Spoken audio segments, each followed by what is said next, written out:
天津的气温呢，现在已经降到了0度以下。然后冬天呢，最配的当然是火锅。今天我们打算去吃一个自助的小火锅，只要29.9块，这个价格我感觉今天可能能吃回本了。我们赶紧去吧。我们进来以后呢，小帅哥让我们点锅底有香辣牛油、番茄骨汤还有菌汤，然后结账是29.8，我还多说了，这个是59.6两个人。还有一种是32.8一位的呢，不一样的就是锅底，那个锅底就高级一点，有什么花椒鸡汤、咖喱，还有酸辣金汤，你就没有点那个。这个图上的那个菜呢，都是需要单点的，就不包含在这个29.8里面。这是自助小料，里面有碗，主要的配料还是麻酱。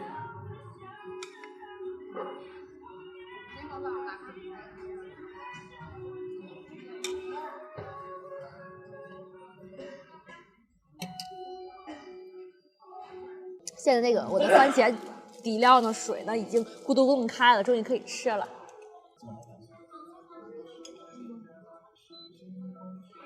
这个是每个人给一个这样的小夹子，可以更加卫生一些。但是我觉得这样吃着吃着很容易就上筷子了。鸭血，我夹不住。这个是我喜欢吃的各种丸。就这个夹子夹起来，要放的时候要避免沾到这个汤，要不然再去夹东西的时候就有点不卫生了。这个鸡蛋是所有的食材转了一大圈才给夹了一个，现在拿到了一个，放我小盘子里。这个是天津的果子，油条把它炸成了这样。这个烧饼是一个切成4块，这样避免浪费，但是烧饼已经凉了，就不热乎了。是油菜。好了，已经加了这满满一锅啦，可以吃了。这里面没有粉丝，只有宽粉，不太容易熟了。这个火比较小，对，火太小了。火比较小，那等一会儿能吃。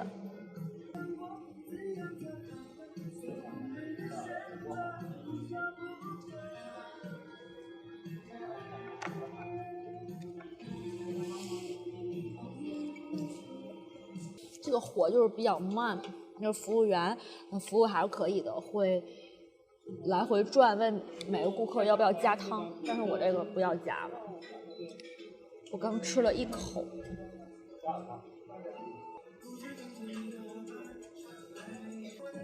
咱还点别的吗？不点别的了，因为我们今天测试就是29.9，29.8吃回本，你还点别的，那就增加了成本。还有这个番茄的，我觉得更有味道。我觉得彭丽要那菌汤，我看上去简直太没味了。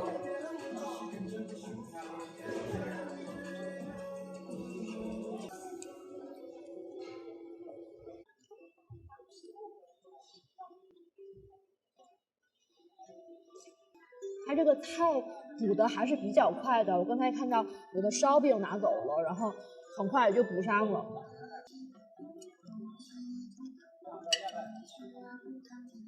这个是宽粉，这个宽粉简直太宽了。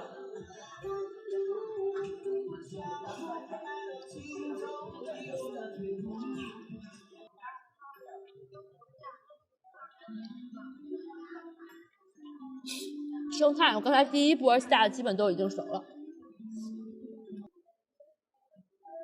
这应该是菠菜丸子，木耳块好大，这个是魔芋丝，好大一块。虽然知道不是特别健康，但是无论怎么做都爱吃的鱼豆腐。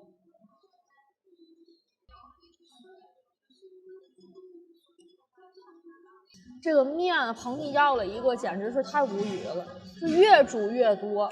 它一块面应该分成2半，然后这样一个简直太多了。那这个面是火锅面，宽一点的那种。面可真难吃。鸭血。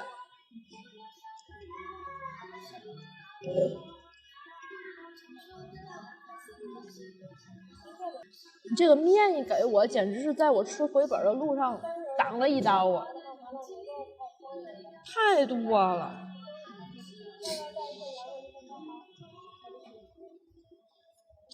这个是撒尿牛丸。好。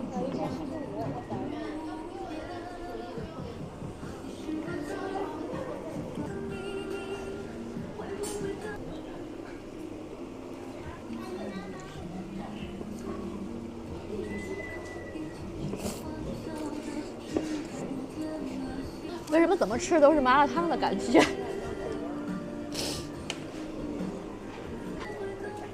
这个蟹肉棒感觉不是特别好，散得很快。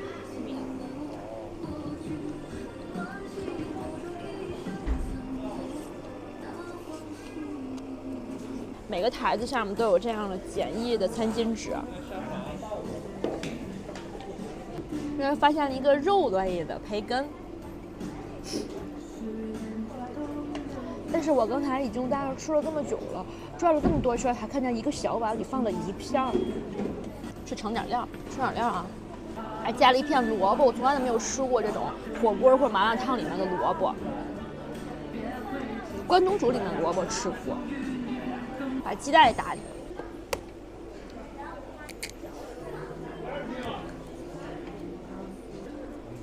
这里面就没有那种漏勺了。捞东西就用这种小汤勺，觉得不太方便。我觉得吃这个好像就是不是像吃火锅的感觉，就是捞一样，然后吃一样，就是要把它这一轮的东西全都放到碗里面，然后和一块儿吃，还是麻辣烫那个走向。这白萝卜熟了。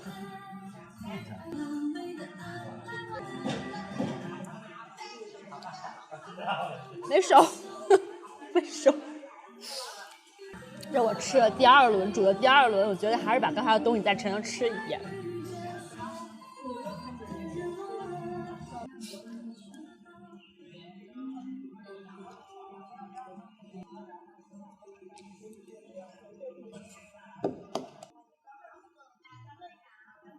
觉得火锅鸡蛋好了。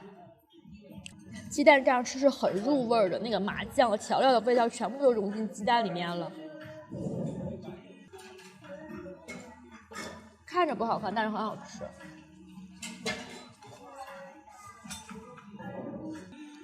被我咬了一口的白萝卜，这回真的是熟了。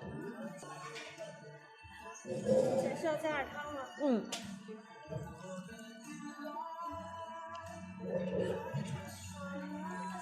好，谢谢。但是它这个加的并不是汤，只是白水而已。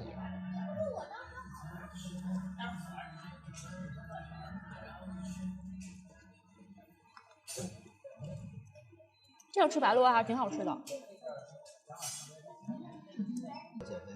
我今天这顿里面唯一一块肉开始吃了。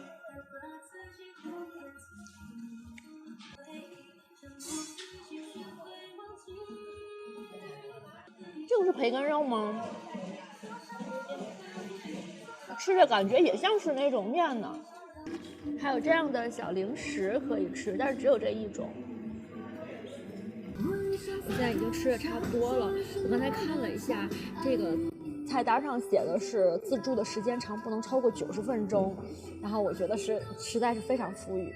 我觉得对于爱吃火锅的人呢，性价比还是很高的，但是只是没有肉，可以单点。但是比在外面吃昌记那种麻辣烫呢要合适多了，所以呢还是不错的，冬天暖暖和和的吃上一顿。好了，今天就到这里吧，拜拜。